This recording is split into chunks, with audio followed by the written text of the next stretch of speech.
아직도 그때의 기억을 생각해보면 정말 믿기지 않을 만큼 뻔뻔한 사람들이 많다. 만약 뻔뻔한 사람 대회가 열린다면 아마도 우리 시어머니가 1등을 차지하지 않을까 생각해지는데 말이다. 나는 이렇게까지 나무인 유아독존의 얼굴을 지닌 끝내주게 뻔뻔한 인간을 보았던 적이 있는지 의심스럽다. 한 번 도와주면 10번을 바라는 그런 존재가 있는데 그것이 바로 우리 시어머니다. 말하고 싶은 게 많아서 말이 막힌다. 너무나 말이 넘치고 넘쳐서 어디부터 이야기를 시작해야 할지 모른다. 이런 기분을 아시나요? 우리 시어머니는 자신의 돈은 철저히 숨기고 남에게 다 사주고 대접받고 바라는 사람인데 얼마나 심각한지를 알 수 있는 사례가 마쳤다. 시장에 가서 장을 보고 떡볶이를 사 먹게 하는 정도로 말이다. 호떡 같은 거 사 먹어. 내가 시어머니 있고 동시에 며느리이자 장 보러 다니는 입장에서 그냥 하나 사주면 안 되나요? 예를 들어 떡볶이 3,000원에 순대 4,000원인데 2개 먹었으니까 딱 10,000원이야. 5,000원 있어? 현금 없으면 계좌로 보내면 되잖아. 무조건 더치페이는 아니잖아. 10만 원짜리 밥을 먹은 게 아니라고 말씀드릴게요. 며느리한테 그 돈이라니 반반 먹었으니까 5,000원 충분하잖아. 계좌로 송금해달라고 하는 게 말이 되는 소리인가요? 더러운 것도 여기서 내가 내겠다고 하게 하면 당연히 아는 거 아닙니까? 자기가 먼저 지갑 열어서 사주겠다는 말 한 번도 들은 적이 없어요. 그냥 오늘은 제가 살 테니 걱정 마세요. 분식이라니 대단한 것도 아니잖아. 10,000원 어치 먹었는데 이걸 뭘 계좌 이체까지 하면서 반반 나누자는 거죠. 제가 내겠으니 걱정 마세요. 그래, 아줌마. 여기 순대 부만 포장해 주시고 튀김도 좀 담아주세요. 떡볶이도 포장해 가도 되겠어요? 아, 떡이 좀 불어서 맛이 없어질 것 같은데 저녁으로 먹으면 딱일 것 같아요. 아이, 아줌마, 간이랑 내장 좀 팍팍 넣어 주세요. 우리가 여기서 먹은 건 얼마인데 제가 사겠다고 말 안 하면 더치페이 하자고 하고 제가 사겠다고 하면 저녁에 먹을 건까지 싸다고 하는데 그게 얼마나 꼴보기가 싫으신지요? 결혼을 결심하고 준비했을 때도 결코 이런 모습 보여주지 않았어요.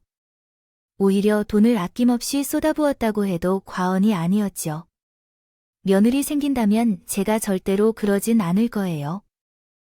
해주고 싶었던 것은 금 팔찌였어요. 이건 무려 5돈짜리라 값도 값이지만 무게도 꽤나 나가요.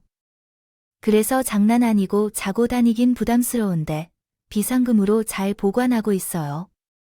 그리고 이건 대대손손 우리 가족 며느리들에게 물려주는 반지인데 무려 다이아 반지예요. 굉장히 크게 보여요. 이건 잘 보관하고 있어서 나중에 너도 며느리가 되면 물려줄 거예요. 어머니, 이 다이아 알이 정말 크구나. 번쩍이는 빛을 잘 반직하고 있어요. 나중에 저가 며느리가 되면 꼭 물려줄게요. 대대손손 내려오는 반지니까 얼마나 의미가 있는지요?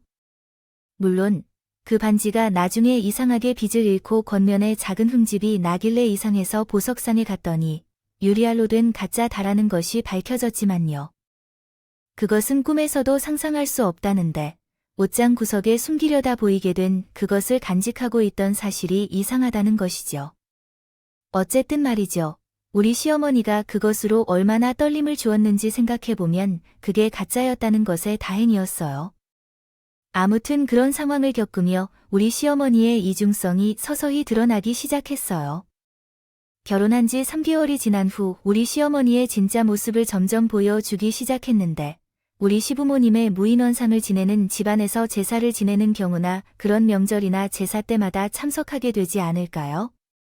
결혼한 지 처음으로 참석한 제사가 우리 시아버지의 제사였는데 우리 불쌍한 시아버지의 이야기를 하자면 끝이 없겠죠. 한평생 가족을 먹여 살리겠다고 몸을 갈아놓으시며 일을 하셨는데 안타깝게도 일 중에 돌아가셨음에도 불구하고 산재 처리를 받지 못하셨습니다.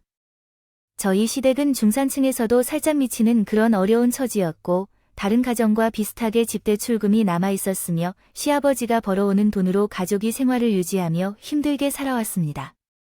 시아버지께서는 공사장에서 현장 일을 하셨던 분이었는데 막일 아저씨는 아니시지만 여전히 현장에서 열심히 일하신 분으로 어릴 적부터 열심히 일해와서 잔뼈가 굵으신 분이어서 현장 감독 같은 역할을 맡으셨습니다.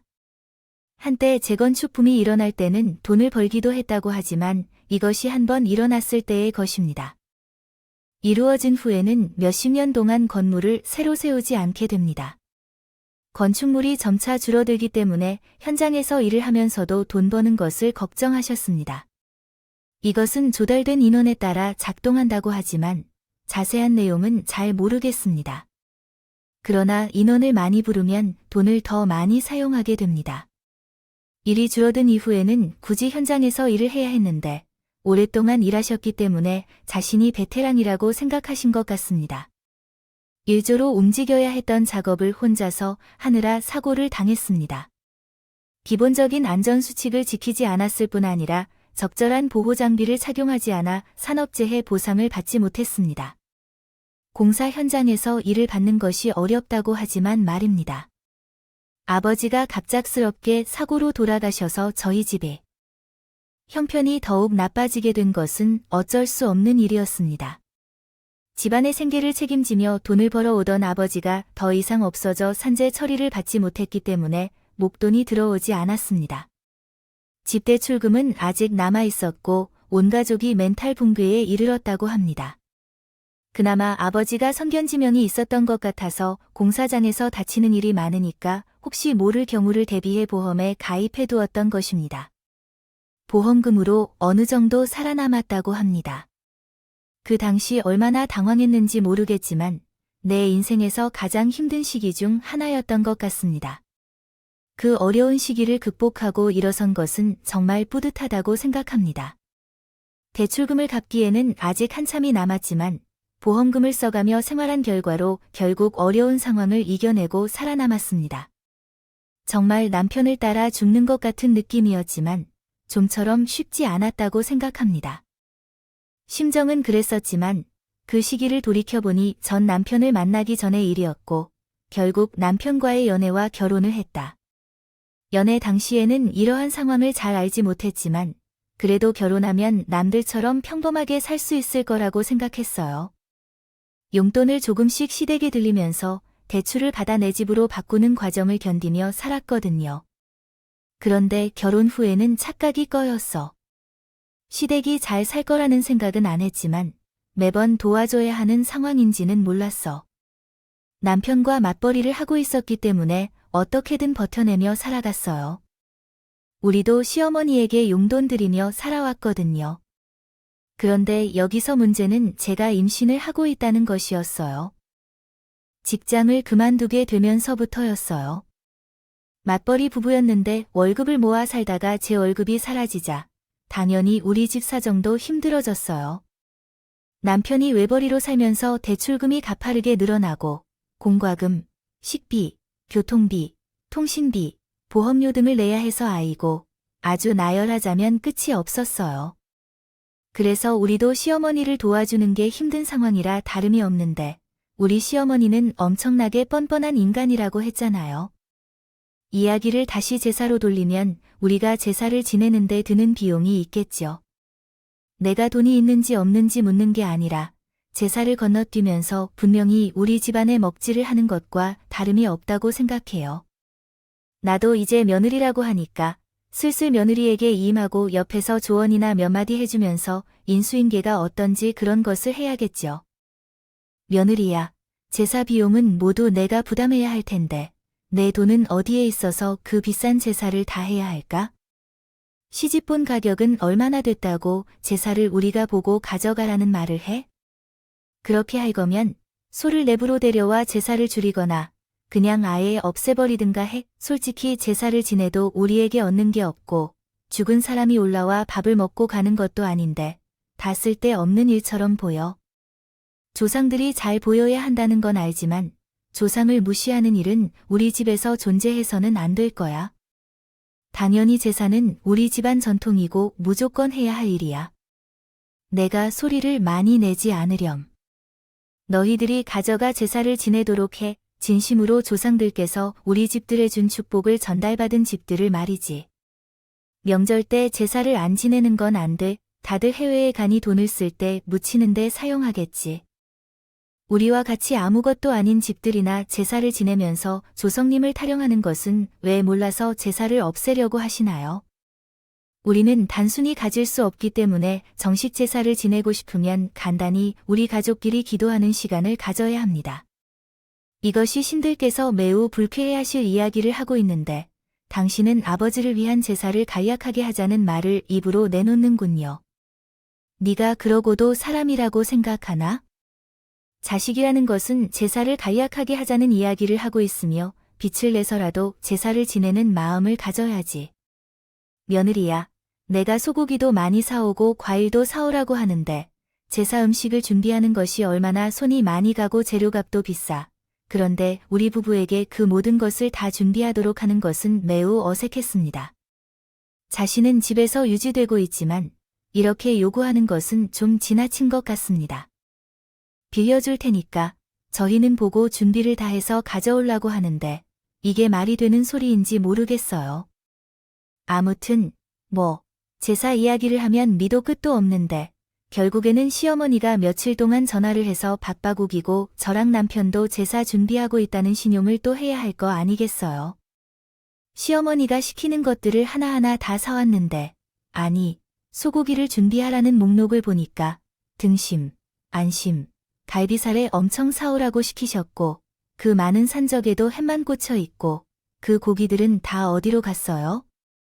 고기, 그거는 내가 나중에 구워 먹으려고 사오라고 시킨 거예요. 아주 조금씩만 왔던데 그걸 누구 코에 붙이니? 그리고 갈비찜 같은 거를 제사상에 올려봐야 하는데 시아버지는 그런 거 안 좋아하셨어요. 먹으러 갈 생각도 없었어요. 나중에 먹는 게 더 낫다고 생각해서 말이 없던 제가 어이가 없어서 할 말이 없더라고요. 그래서 옆에서 듣고 있던 남편도 황당해하며 허둥지둥을 쳤어요. 제사가 끝나고 집에 돌아가는 길에 남편이 나에게 나중에 제사 없애자고 제로 제 편이라도 들어주자고 했어요. 정말 우리 시어머니의 욕심이 어디까지 미칠지, 얼마나 염치 없는지 영원히 유지될까 너무 궁금했습니다. 죽기 직전까지도 자신이 얼마나 뻔뻔한 인간인지 모르고 사는지 궁금해서요. 우리 부부가 결혼한 지 얼마 안 지나 제가 임신했잖아요. 다니던 직장을 그만두고 집에서 태교를 하며 그 시간을 보낼 거라 생각했었거든요. 임신 5개월 차가 되었을 때도 아기가 유산 소식은 전혀 없었죠. 불안정하다는 이야기를 듣고 유산이 될지도 모른다는 말에 남편이 호들갑을 떨면서 직장을 그만두라고 해서 어쩔 수 없이 그만뒀거든요.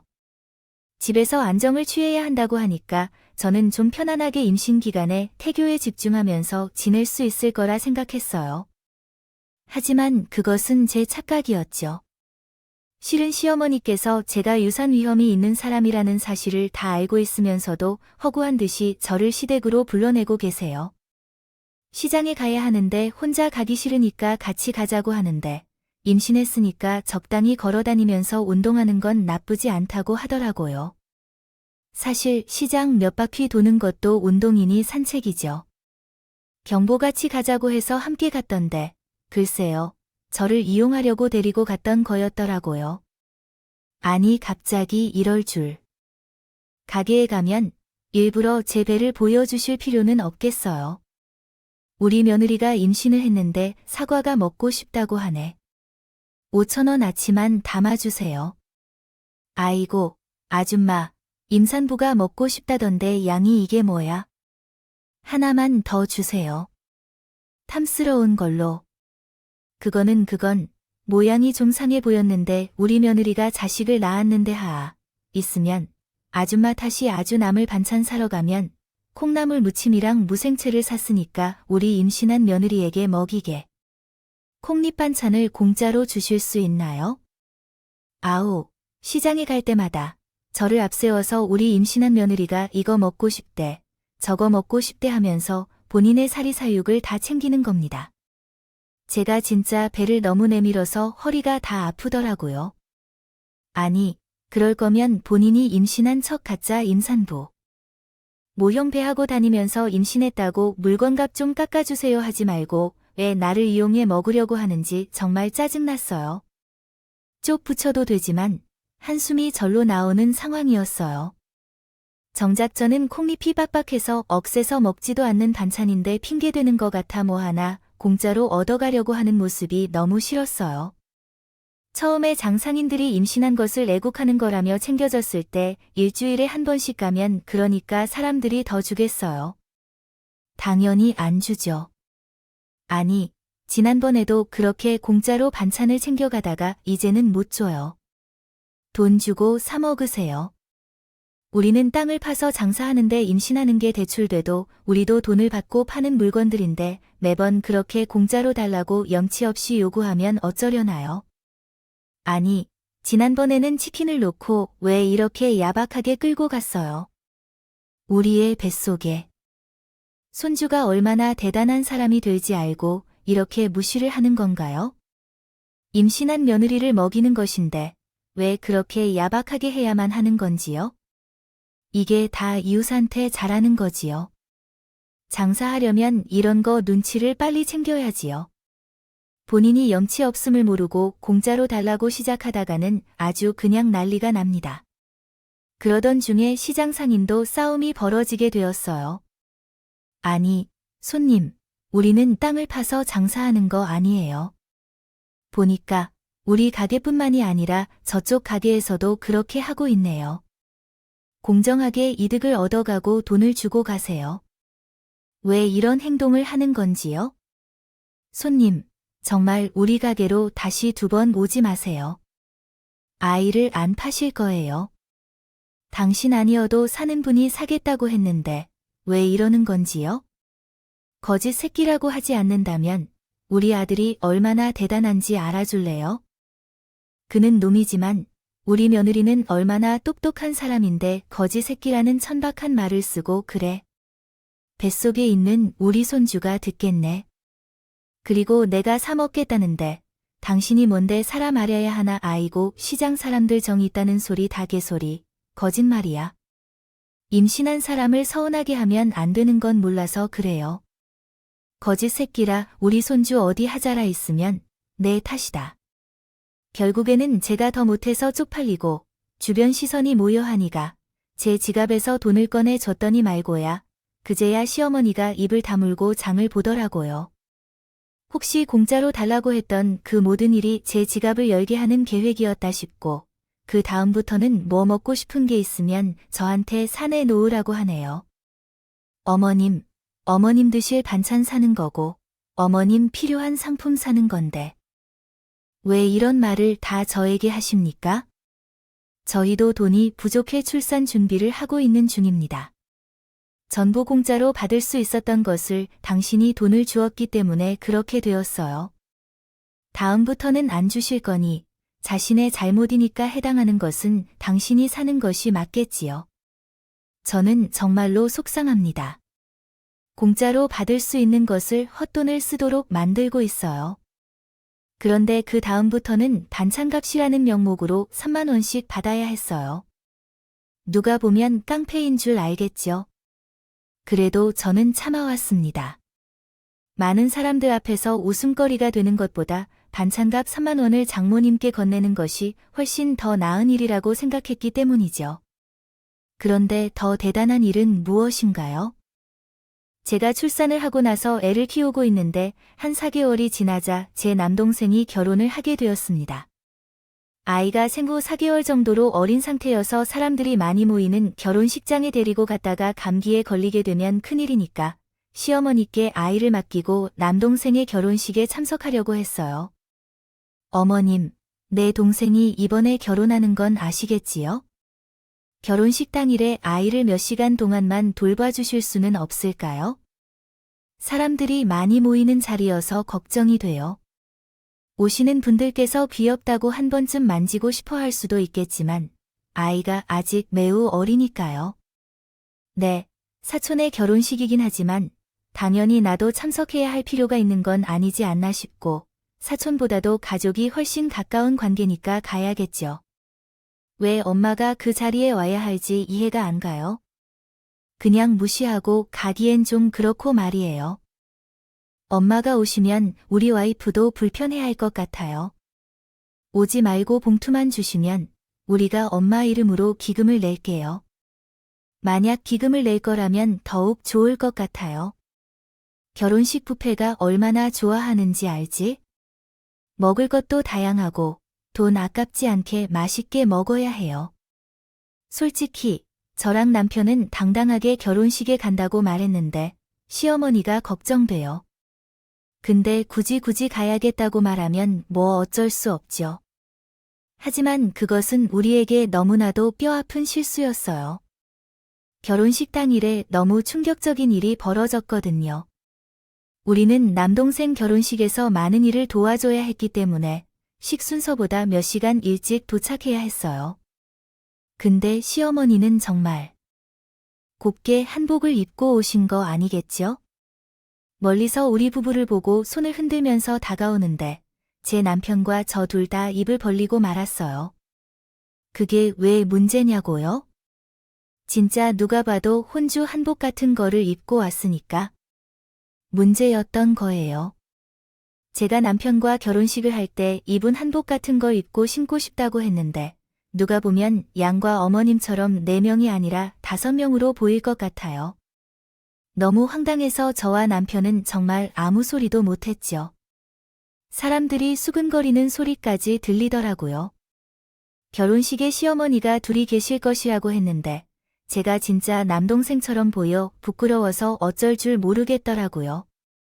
그나마 우리 시어머니가 자신의 돈봉투를 들고 오시면서 일부러 우리 눈앞에서 추기를 하면서 돈이라도 많이 내라고 생각했어요. 센세이션을 일으킨다면 돈을 많이 받아야죠. 속이 시원하겠다고요. 우여곡절 끝에 결혼식이 시작하는데 시어머니가 갑자기 나와 남편을 부르더라고요. 예, 가자. 여기서 식순서 기다려봐야 뭐 하겠니?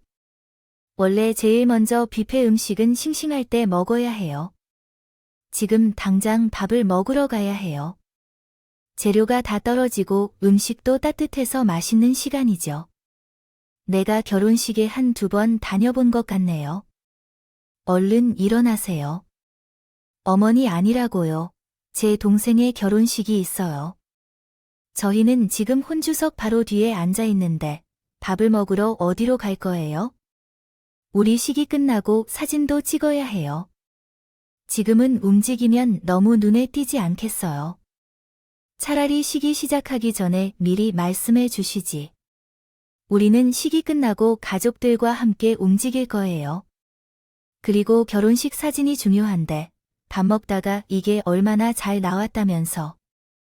와서 찍으면 되는데 이따가 가면 사람들 많아서 음식도 다 빠지고 없어 빠르게 나가. 결혼식에 와서 추임새도 내었는데 뽕을 뽑아도 제대로 뽑아야 하지 않을까? 아무튼 다들 정신없어서 너도 희미해지겠지. 그런데 그렇게 박박 우겨대는데 정말 미쳤더라고요. 일을 열심히 하니까 혼자서 싫어해서 우리 남편 데려가는 게 있는데 혹시 남편이 시끄러우면 안 되니까 어쩔 수 없는 선택을 한 거라고 하네요. 어쨌든 결국 낳은 남편을 고른 것도 한심스러웠다. 사진 찍을 때 남편은 밥 먹다 말고 달려와서 찍습니다. 제가 얼마나 어렵게 찍혔는지 모르겠어요. 남동생 결혼식에서 이게 무슨 난묵인가 싶고 저희 가족을 제대로 보지 못해서 옆으로 눈을 돌리게 되었던 것입니다.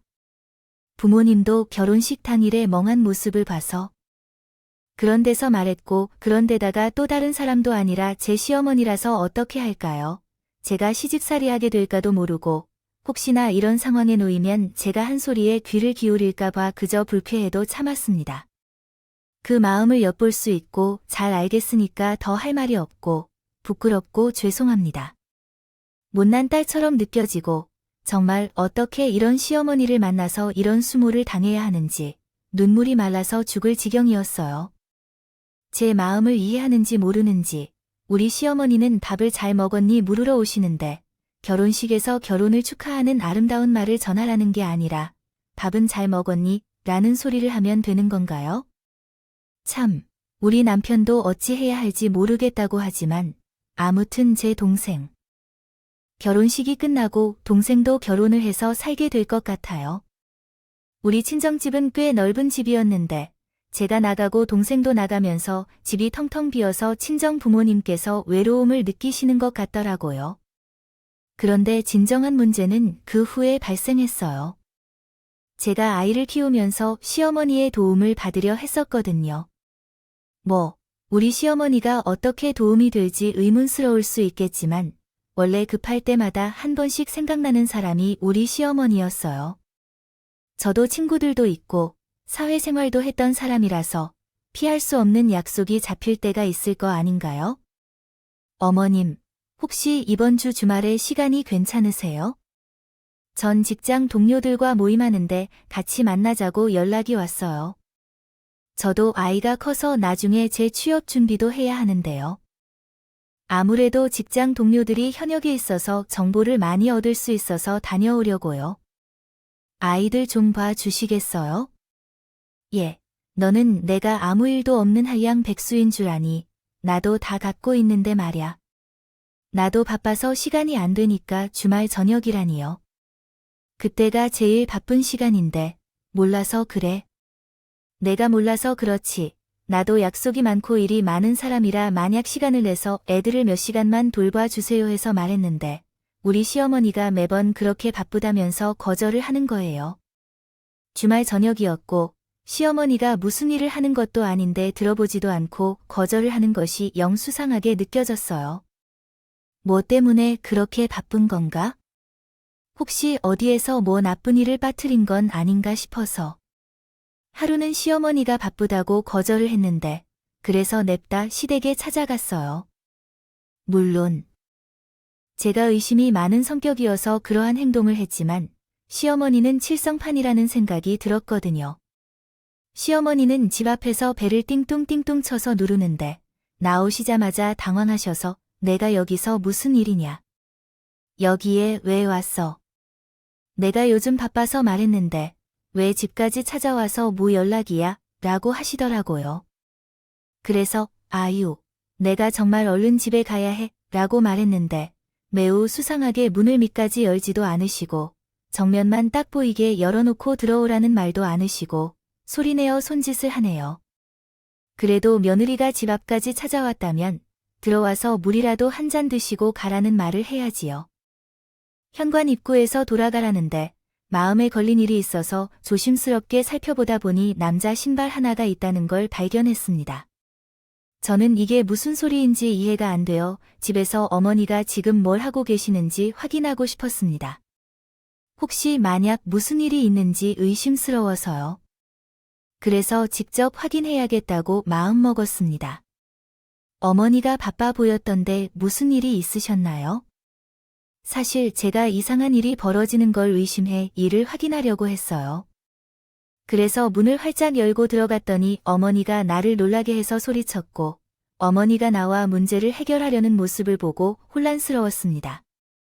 결국 사이비 종교나 다단계 같은 이유 때문일까 생각해서 집 안으로 들어가니 낯선 남자가 있었습니다. 하나는 편안한 잠옷을 입은 채로 TV를 보고 있었는데 마치 자신의 집인 것처럼 눕고 TV를 보고 있었습니다.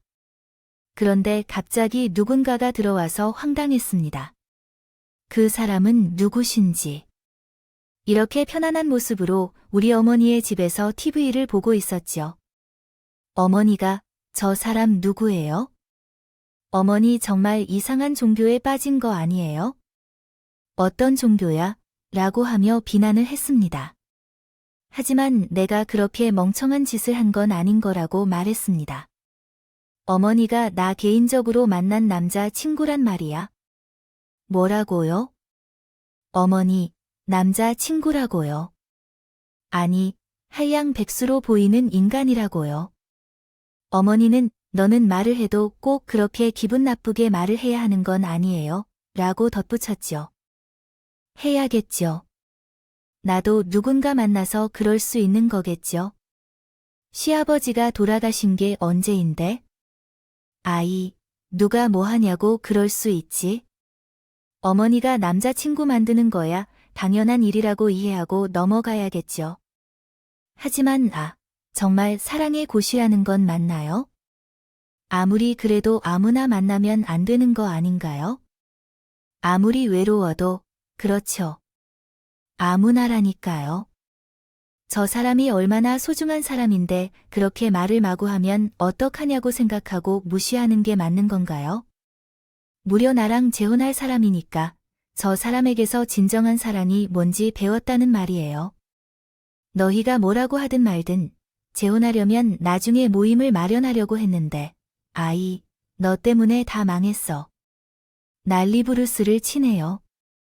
정말 말이 없었어요. 시어머니가 어이없다고 했으니 그 상황에서 뭘 더 할 말이 있겠어요?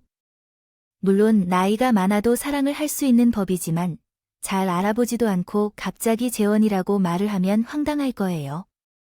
제 남편에게 소개도 안 해줬는데 갑자기 남자친구가 생겼다니 당연히 황당할 거예요. 고민하다가 결국 남편에게 남자친구가 생겼다고 말했더니 처음에는 믿지 못하고 황당해했어요.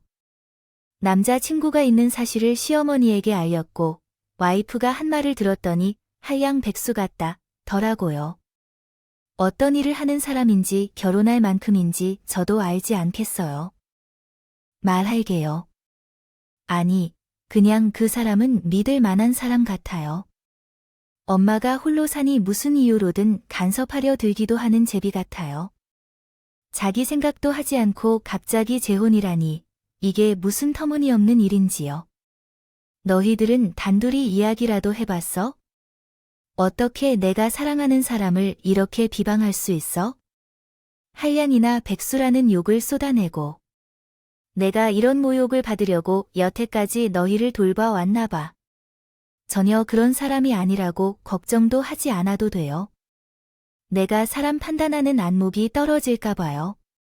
그냥 너희가 내 얼굴이라도 보기 싫으니까 그냥 나타나지 않았으면 좋겠어요. 나도 이제 내 삶을 살아갈 거니까 너희들 100년 뒤쳐 다니지 말고 내 삶, 내 선택을 존중해줬으면 좋겠어요. 집에 찾아오지 않아줘요. 엄마가 이상한 사람한테 영향을 받아 어리석은 짓을 할까 봐요. 그렇게 말하면 안 돼. 나는 왜 이런 걱정을 해야 할까? 갑자기 재혼이라는 이야기를 하니 조금 이상하다.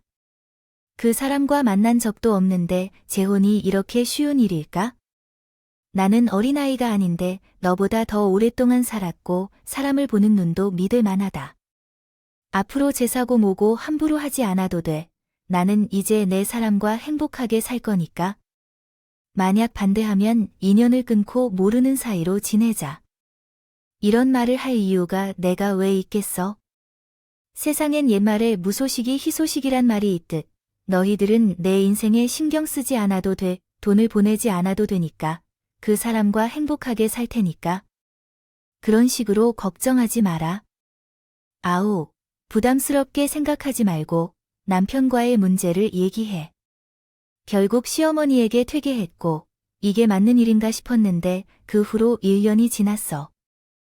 연애한다고 재혼을 하겠다면서 저희에게 연락도 받지 않고 무시하고 계셨던 시어머니께서 뜬금없이 연락이 오셔서 죽겠다고 울더라고 해요.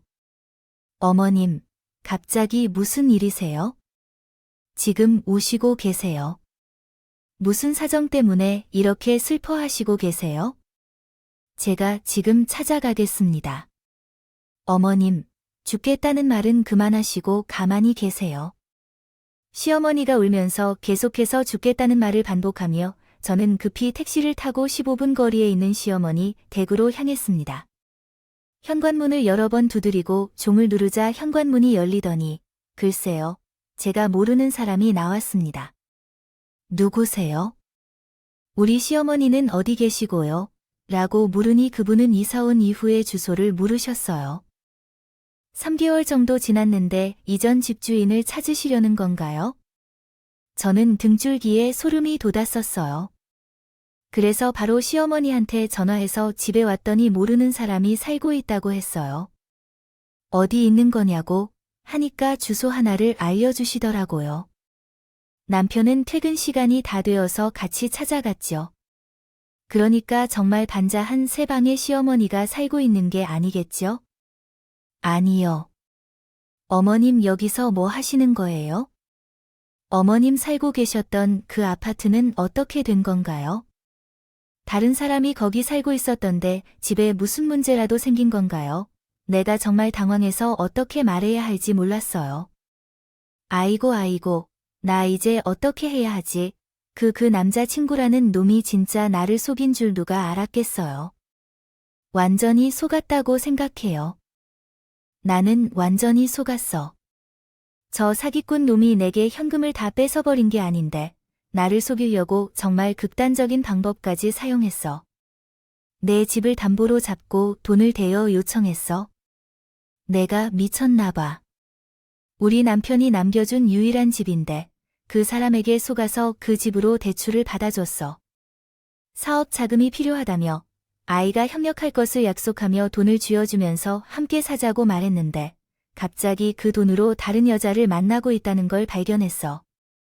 어떻게 알았을까? 내가 어리석어서 당했어.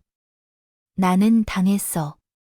전형적으로 여자들한테 기생하면서 살아가는 제비 같은 남자도 있고 시어머니는 돈이 모두 소진되자 너 같은 사람과는 가치 있느니라 며 돈을 폐기했다고 하더라. 더욱 황당한 건 시어머니가 빌려온 돈과 모은 돈들이 다 사라졌단 것이야. 꿀꺽하고 튀었으면서 빚을 갚느라 돈을 모두 써버려서 무일푼이 되었습니다. 그동안 시어머니가 휴대폰 요금부터 생활비까지 모두 대주고 있던 거라고 하더라고요. 시어머니는 돈이 없어서 뒤돌아보지도 않고 떠나버린 것이죠. 어쨌든 시어머니는 그런 식으로 뒤통수를 맞고 반자로 오게 되었다네요. 처음에는 겁먹어서 부부에게 말하지 못하고 혼자 남은 돈으로 살아왔다가 이제는 라면을 사 먹을 돈조차 없어져서 자책할 만큼 되었습니다. 부부는 어떻게 해야 할지 감히 모르고 망연자실하게 되었습니다. 일단 살고 있는 집에 이렇게 들어오는 건 무리였습니다. 2개의 방이 있는 좁은 집이었으니 시어머니를 거실 소파에서 주무시게 할 수도 없고 아이도 있으니까 더 어려워졌습니다. 장난이 아니었고 시어머니가 혼자서 지낼 수 있는 원룸이라도 알아봐야겠다고 생각을 했어요. 그때쯤에는 우리도 살짝 기대를 했던 부분이었죠. 우리 남동생이 결혼하고 미국으로 발령이 나게 되었거든요. 그래서 미국에 있는 회사로 이동하게 되었는데 미국 생활이 매우 안정적이라고 하더라고요. 그런데 글쎄, 올신을 했고 우리 친정 부모님께서 보시러 와서 함께 살자고 제안을 하셨던 것이었어요. 노후를 즐기고 있던 부모님께서는 서울에 있는 집을 정리하고 미국에 들어가십니다고 준비를 하고 계셨고 비자 발길만 남은 상태였거든요. 1달 정도가 지나고 비자는 나왔는데 집이 안 팔려서 결국 부모님께서는 저희 부부에게 위임장을 써주시고 미국으로 떠난 거죠. 저희는 집을 팔기 위해 부동산에 내놓은 상태였어요. 시기가 딱 아주리가 맞았던 게요. 집을 내놓은 지 얼마 되지 않았더니 장마철이 오면서 전국적으로 아주 그냥 물난리가 나게 되었습니다. 시어머니가 혼자 살고 있던 집이 침수돼 버렸고 시어머니가 오갈 곳이 없어졌기 때문에 우리 집에 일단 모셔왔습니다. 하지만 일단 시어머니가 우리 집 거실에서 주무셔야 해서 불평을 쏟아내셨어요. 정말 불편해서 죽겠다. 아무리 반자보 낫겠다 싶어서 왔더니 반자가 더 쾌적할 지경이야. 애 집이 널려 있고 집이 좁아 죽겠고 이래서 우리 남편이 어떻게 지내겠어? 생각해봐도 답이 없었습니다. 우리 집 거실은 이미 아이 짐으로 가득 차 있었고 시어머니가 그나마 엘러먼트와 함께 보내기 좋은 시간을 만들려고 했지만 건진 세간살이도 쌓여 있었는데 아이 무슨 제사를 지내겠다는 건지 남편이 아주 노발대발했어요. 재혼 타령할 때는 언제든지 사기 맞아서 다 날리고 나니까 안 지내던 제사를 지내겠다고 그래요. 엄마의 집에서 무슨 제사를 지내냐고 엄마가 잘못해서 사기당한 거지. 그게 왜 제사를 안 지내서 생긴 일이야 말도 안 되는 소리를 하고 있어. 내가 제사를 지낼 때는 그런 놈도 안 꼬였어. 제사를 안 드려서 내가 힘들게 사는 것 같으니 무조건 드려야겠다. 어디 공간이라도 빌려서 드려야겠어. 결국 방법이 뭐가 있겠어요? 시어머니는 제사를 드려야 한다고 고집을 부리고 있지. 어디 집이라도 빌려오라고 난리를 치지 도무지 상황이 안 되니까 결국 미국으로 떠나신 우리 친정집에 SOS 치게 되었죠. 시어머니 반자 집도 물난리가 나서 갈 곳도 없고 제사도 드리러 우리 집은 더 이상 공간이 없어서 친정집에서 며칠 머물게 해줄 수 있냐고 말을 했어요. 아직 집이 팔리지 않아서 부동산을 다니며 집을 보러 다닐 때도 집에 사람이 없어서 집을 보여주기 어려워서 시어머니를 며칠 동안 지내게 할 거라고 하고 집을 볼 사람이 오면 문을 열어주라고 부탁했어요. 부모님께서도 이해해 주셨어요. 정말 감사해요. 오래도록 머물지는 않을 거니까 물이 손상되지 않고 복구가 다 된 후에 다시 들어올 거예요. 그 기간 동안만 머물게 할게요. 그렇게 이야기했더니 부모님도 걱정이 많으시다고 하셨어요. 몇 일 동안 편안히 계시고 나가시면 된다고 했고 집이 팔리면 연락을 주겠다고 하고 우리는 지금 미국 여행을 떠나면서 조정 중이에요. 정말 좋다. 너희도 안정을 찾으면 좋겠어요. 미국으로 놀러 오세요. 나와 아버지가 함께 관광을 즐기며 빠르게 알아볼 테니 부동산에서 연락이 오면 곧 알려드릴게요.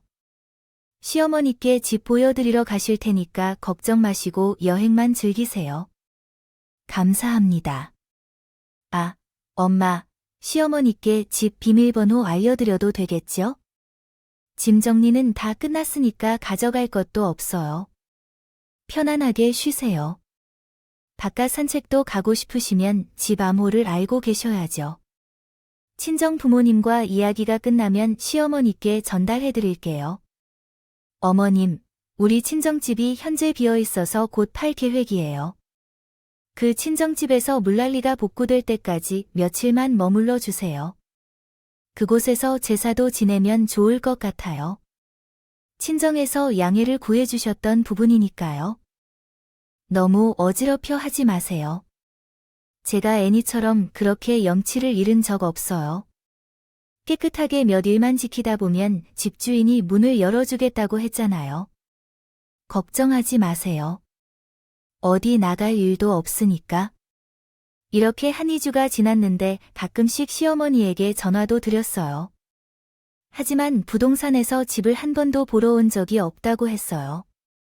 요즘 경기가 어려운 것 같지만 그 동네 집들은 잘 팔린다고 알고 있어요. 영 이장에게 전화를 걸어봤더니 사장님이 집을 보러 오려는 사람이 그리 많지 않다고 하셨어요. 집이 잘 팔리지 않는다면서요. 이상하죠? 가격도 너무 비싸지 않은데 왜 그럴까요? 15층인가요? 그지 말씀하시라고 내놓은 걸까요? 취소하셨잖아요. 저도 아깝다고 생각했었는데 갑자기 마음을 왜 바꾸셨는지요? 그 아파트에 집을 사고 싶다는 사람이 많은데요. 아, 제가 취소를 한 건 아닌데요. 저는 그 집을 빨리 팔고 싶은데 집이 팔리기만 기다리고 있는 사람인데 제가 왜 집을 내놓은 걸 다른 집이랑 헷갈린 거 아니에요. 거기 시어머니가 누군가가 들어와 살게 되었다면서 집을 안 팔겠다고 하셨잖아요.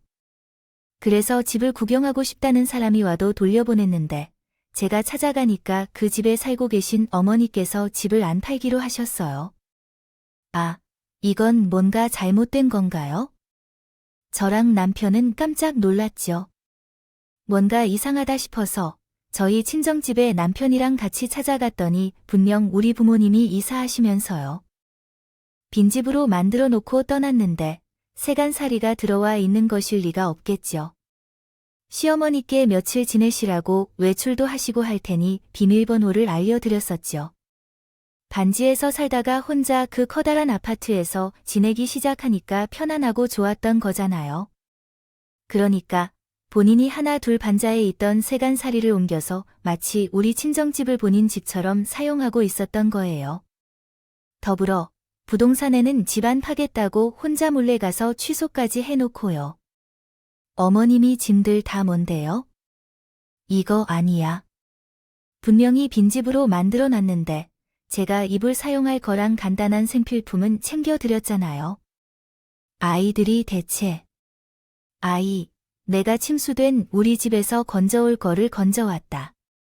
너희 집에 있는 내 기증품 용달자를 불러서 옮기기로 했고 살다 보니 역시 아파트가 최고라는 생각이 드는구나.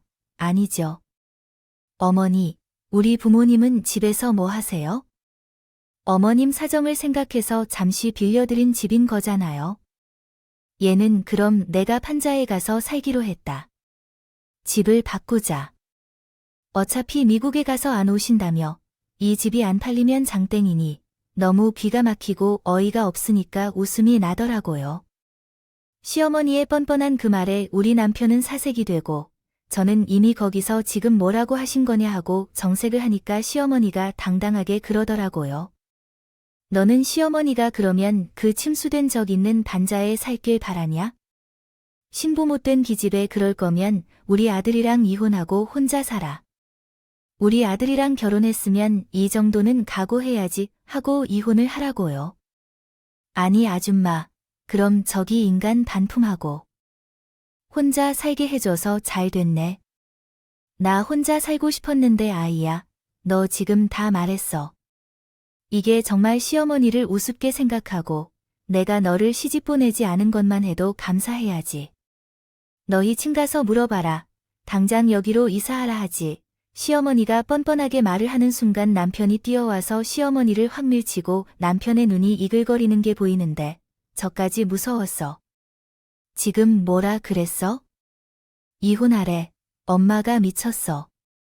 지금 누구에게 이혼을 하래라는 소리를 하고 자빠졌어. 시어머니는 뒤로 엉덩이를 찔러 넘어지는데 남편이 보고 지금 누가 누구한테 미쳤냐 고 하면서 너야말로 미쳤냐 고 엄마를 밀치고 있었어. 남편이 분노를 토해내더라고. 그동안 쌓아둔 게 많았나 봐요. 시어머니에게 소리를 고래고래 지르는데 넘어진 시어머니는 일어날 생각도 못하고 화가 난 남편에게 쫄아 있었어요.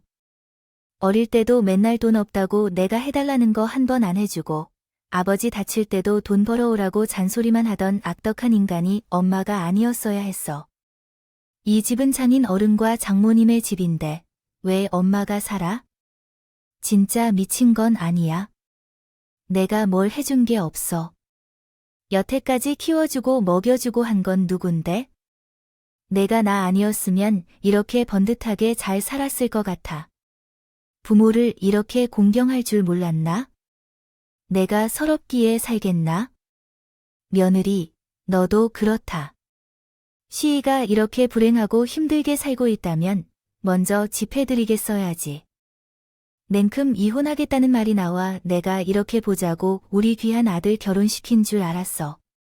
귀한 아들은 뭐가 귀하다고?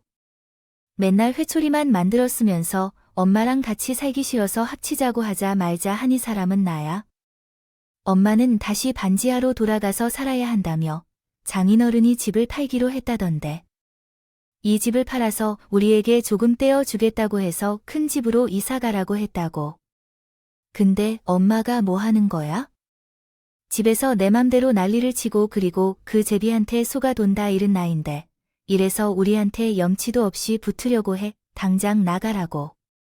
너는 내가 그렇게 힘들게 지내고 있는데 나가라는 소리를 하니까 내가 자식을 잘못 키웠다고? 잘못 키웠다니까. 제발 내 집에서 나가라고. 지질이 궁색한 것도 싫고 이기적으로 구는 것도 싫어. 혼자서 돈을 다 내고 빚에 빠져 이렇게 되어버린 걸까? 우리에게 무슨 의도로 하는 건지, 그 집을 팔려고 하는 건가? 팔고 나도 1000년 동안 미국에서 자리를 잡아버렸는데 엄마가 다시 찾아오지 못하도록 잘 모르겠어.